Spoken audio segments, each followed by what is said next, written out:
చేసి ఆ మొత్తాన్ని బడ్జెట్లో మాకు రావాల్సిన బాకీ దానికి ప్రభుత్వ చెల్లింపు ప్రతిపాదనలు ఏంటో బడ్జెట్లో పొందుపరచాలని మేము కోరుకుంటా ఉన్నాం.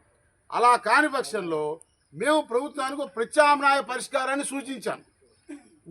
ప్రతి ఊర్లో ఉద్యోగికి వారికి రావాల్సిన బాకీకి ఆ ఊర్లో ప్రభుత్వ భూమిని ఇళ్ల స్థలం కింద కేటాయించండి.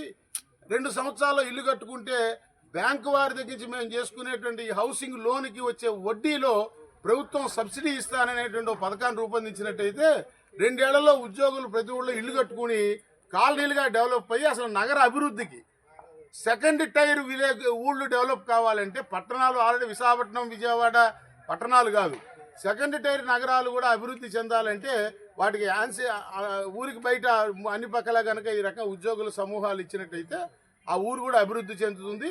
మా బాకీ బదులు ఆస్తి వారసు మాకు ఏర్పడుతుంది. కాబట్టి ప్రభుత్వానికి, ఉద్యోగులకి, సమాజానికి, రాష్ట్ర ఆర్థిక వ్యవస్థకి ఉపయుక్తంగా ఉంటుందని మేము ప్రతిపాదన చేశాం.